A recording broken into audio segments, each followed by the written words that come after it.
Good morning, dear student. Welcome back to our next Hindi class.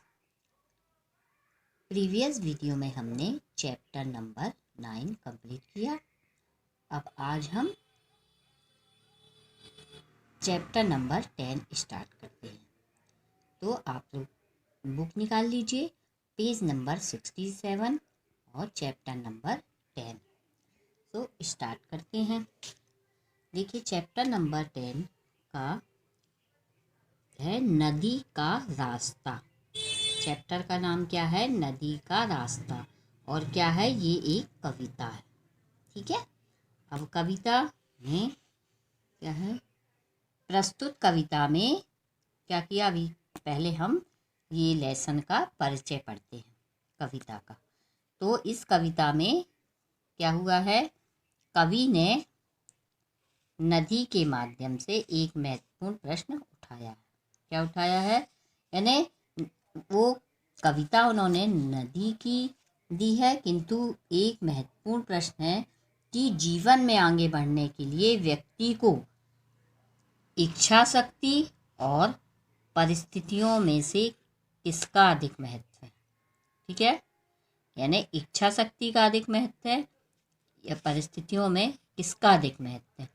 यानी जिसकी यदि इच्छा शक्ति है उसके सामने कोई भी परिस्थिति आ जाए वो क्या करता है?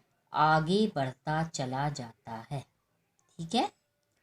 अब नदी के अपने उद्गम स्रोत से निकलने से समुद्र में समा जाने तक की यात्रा में उसके भीतरी वेग की भूमिका अधिक महत्वपूर्ण।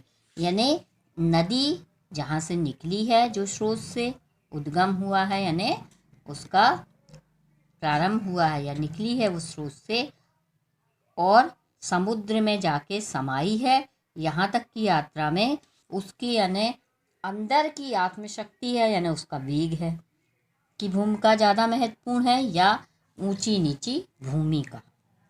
अब दोनों ही इस संबंध में अपने दावे करते हैं। दोनों ही क्या कर रहे हैं? दावा कर रहे हैं अपने संबंध में। कभी किधर है सत्य? इस प्रश्न का उत्तर पाठकों को विचार करने के लिए छोड़ देता। यानी कवि ने क्या कहा है कि मैंने तो ये कविता के माध्यम से आपको समझा दिया कि यानी नदी किस प्रकार से आगे बढ़ती, और वो धरती क्या कह रही है कि मैंने नदी को रास्ता दिया, और जबकि नदी खुद अपने रास्ते बनाते हुए आगे बढ़ी है। अब क्या सत्य है? तो कवि कह रहा है मैंने जो पढ़ रहे हैं उनके ऊपर, पाठक के ऊपर छोड़ दिया है कि क्या सही है। अब इसका क्या करेंगे? इसका निर्णय आप लेंगे। तो हम ये कविता अब स्टार्ट करते हैं। देखिए क्या लिखा है। नदी को रास्ता किसने दिखाया? सिखाया था उसे किसने कि अपनी भावना के वेग को उन्मुक्त बहने दे, कि वह अपने लिए खुद खोज लेगी सिंधु की गंभीरता स्वच्छंद बहकर। यानी क्या बोल रहे हैं? कवि ने कहा है कि जो नदी है, कवि कहते हैं कि जो नदी है उसको किसने रास्ता दिखाया है ना, और उसकी जो उसके मन में भावना थी है ना, उसके मन में जो इच्छा की भावना उठ रही थी कि वेग को, उसके जो तेज था, उसका वेग यानी तेजी से बहना, तेज को उन्मुक्त बहने दे, यानी स्वतंत्र रूप से उसको बहने दे, है ना, कोई मतलब उस पर रोक ना लगाए, कि वह अपने लिए खुद खोज लेगी सिंधु की गंभीरता स्वच्छंद बहकर। क्या करेगी?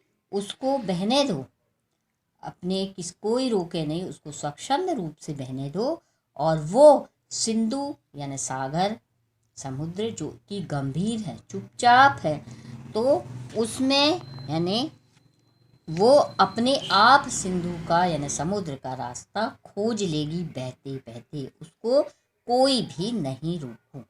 ठीक है। अब अगला क्या कह रहे हैं? इसे हम पूछते आए युगों से और सुनते भी युगों से आ रहे उत्तर नदी का। मुझे कोई कभी आया नहीं था राह दिखलाने, बनाया मार्ग मैंने आप ही अपना, ढकेला था शिलाओं को। क्या बोल रही है नदी कि हम हमेशा नदी से पूछते आए हैं युगों युगों से, और सुनते भी आ रहे हैं युगों युगों से। किसका? नदी का उत्तर। मुझे, वो क्या कह रही है नदी? मुझे कोई कभी आया नहीं था राह दिखलाने। क्या बोल रही है वो? कि मुझको कोई भी राह दिखलाने नहीं आया, बनाया मार्ग मैंने आप ही अपना, मैंने खुद अपना रास्ता बनाया है, ढकेला था शिलाओं को, शिला जो पत्थर, उनको अपने मैंने ही क्या किया था? ढकेला था। गिरी निर्भीकता से मैं कई ऊंचे प्रपातों से, जो जल प्रपात है उससे क्या करी? नदी कैसे गिरी? ऊंचे ऊंचे प्रपातों से गिरी। वनों से कंदराओं में भटकती भूलती मैं, और वन से मैं भटकती भटकती, और गुफाओं से, कंदराओं मतलब गुफाओं, गुफाओं में भटकती गई और भूलती मैं। फूलती उत्साह से प्रत्येक बाधा बिंदु को मैं क्या करती गई? फूलती गई उत्साह से, और हर एक बाधा को क्या करती गई? ठोकर लगाकर, ढेल कर, मैंने ठोकर लगाया और उसको अलग किया, और मैं स्वच्छंद बहती गई। ठीक है बच्चों, तो आज की इस वीडियो में बस इतना ही। नेक्स्ट वीडियो में हम आपसे फिर मिलेंगे, तब तक के लिए टेक केयर। आप इतना रिवाइज करिएगा और अपनी कॉपी कंप्लीट